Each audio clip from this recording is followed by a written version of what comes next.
So then it goes on to mention me. Jason Lightfoot is among the cohort of UK YouTube stars who have gained a large following by defending China against criticism from the West. Yes, that is true. I'm defending China from all the bullshit that you write every day in your newspapers. He said, all these bullshit stories by Western media is a plot to try and destabilize China to serve their own geopolitical interests. They're afraid of China's rise. That's true, I did say that. I'm glad you put that quote in. That's about the only bit of truth in this entire article. In one video shared by CGTN, Lightfoot mocks a BBC investigation. Yes, that was true. I did mock BSB. I can't believe that this guy actually sat there and watched my BSB news. Here we are. Here we are. Here we are. Here we are. Here we are. I mean, they talk about my funding, which I will reveal at the end of this video. But I mean, these guys, they are literally funded. These think tanks are literally funded to spread lies and write stories about China that are simply not true. Have I got a good show for you today, ladies and gentlemen? I'm in the Times newspaper. Again. Ah, look at that blue sky. Oh, welcome back to another video. If you're new to the channel, then my name is Jason, aka Wildman Cobra, aka Mr. Yuisa, aka Hamba Wang. About 6 months ago, I featured in the Times newspaper. They wrote a little article about me claiming that I was funded by Beijing without any evidence or proof of anything. 6 months later, I'm back in the Times again. I can imagine my mum and dad coming down in the morning. My dad's got a little cup of tea. He opens the Times newspaper. Jason's in the Times newspaper again. My mum hears it. Oh, faints. My dad actually told me he managed to get his hands on a copy and he's now framed it. The title of the article: China State TV channel CGTN enlists UK student influencers.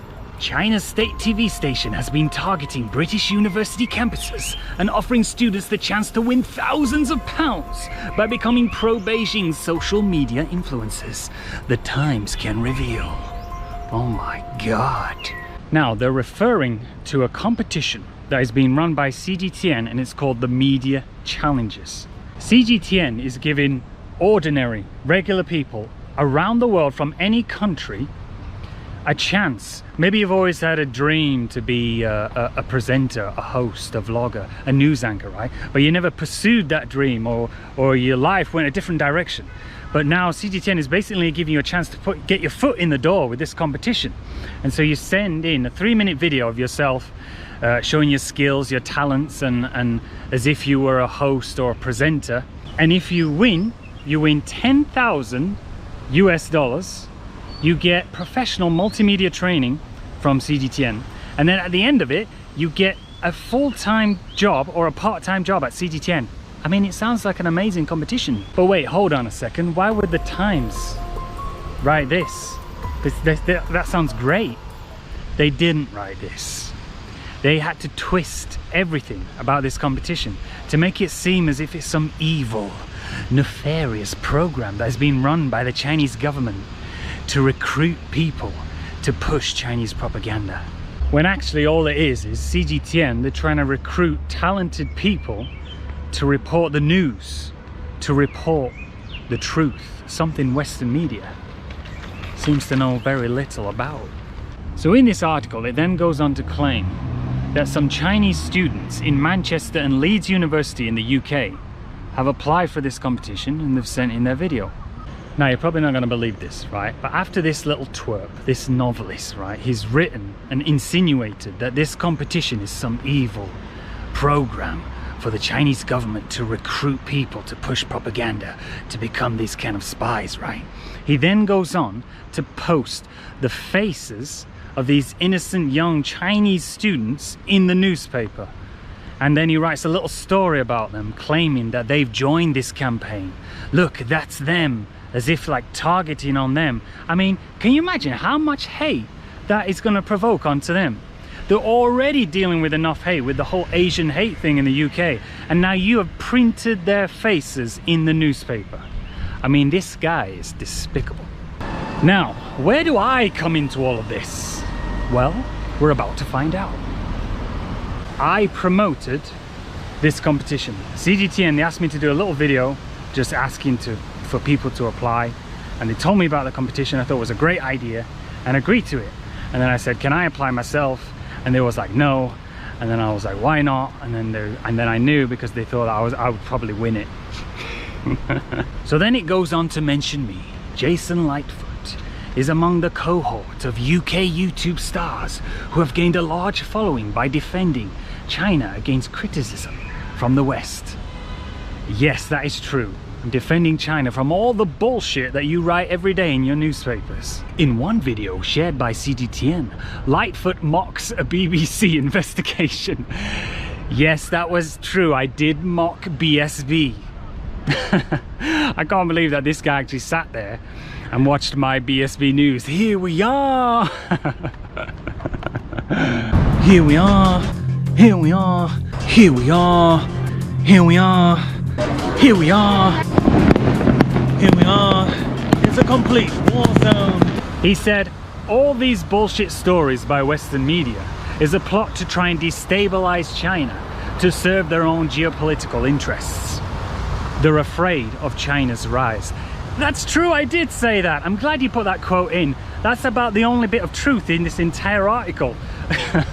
It then goes on to say, he has 15 million views on his YouTube account and 130,000 subscribers. In one video shared by CGTN, Lightfoot is in Xinjiang. Wait, hold on a second.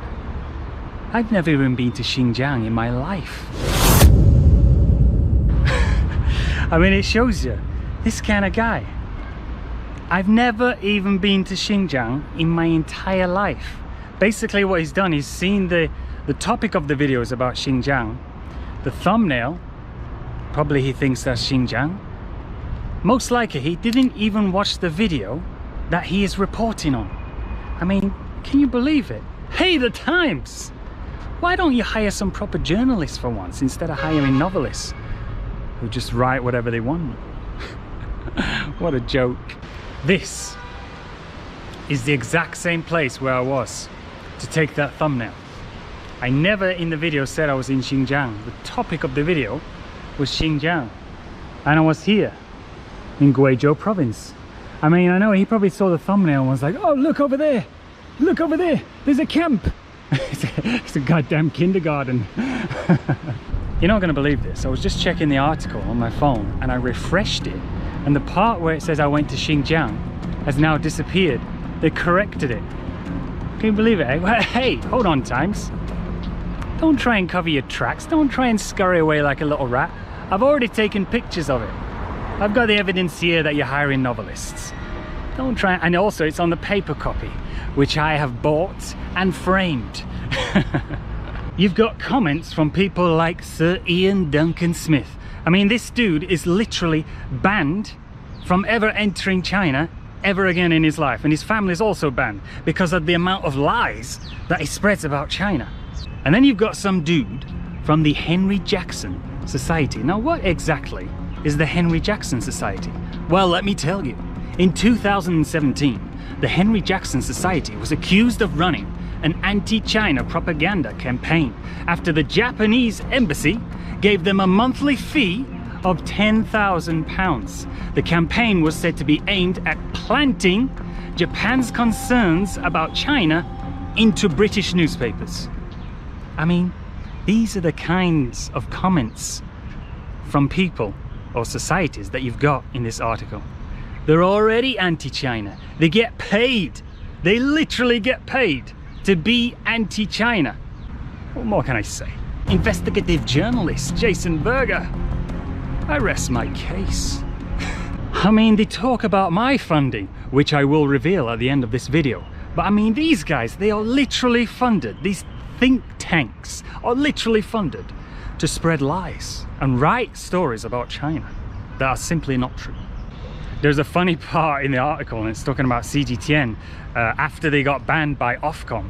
And it says, after CGTN was taken off air, it approached French regulators to confirm that it was to be under their jurisdiction and European law, a loophole that allows it to broadcast in the UK regardless of any Ofcom ruling. I mean, that is just amazing. Hats off to CGTN for working that one out. Still being broadcast far and wide across the UK. Ofcom, put that in your pipe and smoke it, lad. It also goes on to attack Lee and Ollie Barrett from the Barrett channel, who are just like me, you know, they're just showing the truth. They're showing what is happening here in China. The truth. CGTN, the Barretts, Lightfoot and Manchester and Leeds University did not respond to requests for comment.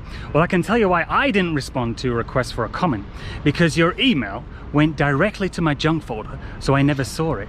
Anyway, so it went directly where it belongs, straight in the trash, in the junk folder, just like last time. It then says, Lightfoot claimed in an interview with CGTN that his content was entirely self-funded. Yes, that is correct. I'm entirely self-funded. Just like I said in my last time's video, I'm funded by Jason's Back Pocket Fund. But now, who funds Jason's Back Pocket Fund? Well, Jason does. But who funds Jason? Well, let me tell you now. I'm gonna reveal. My main source of income is from the ad revenue of YouTube videos. YouTube is an American company. The Times UK is owned by an American company. So I'm paid and promoted by America. Now, why is it the Times is fabricating these stories about China, writing all this false crap about China? Well, I found out it's because the Times is owned by News Corp. And News Corp is an American company. And it's run by good old Rupert Murdoch. Now, why does Rupert Murdoch hate China so much? Well, actually, he didn't used to. About 11 years ago, he tried to set up a new media company, some news channel or something, in China. He spent loads of money trying to set it up with his Chinese wife at the time, but unfortunately it failed. And he lost so much money, a huge amount of money, right, trying to set this up. Then he also lost his Chinese wife. They got divorced. So there you have it, ladies and gentlemen. There's always an answer behind. If you dig deep enough, you find the secret hidden agenda. Like, for example, the Times, the Sun, the Wall Street Journal is all owned by News Corp, an American company run by Rupert Murdoch, who in turn hates China because of a business deal that went bad. And then he also lost his Chinese wife. So I'm now signing off back to you in the studio. Jason Berger, BSB News investigative journalist, signing off. Man, it is hot. Whew. Sorry, what's that? What's that? The UK's still not out of lockdown. They're going into their 9th lockdown? Sorry, can you repeat that? Did you say 9th? What is Boris doing? 抖音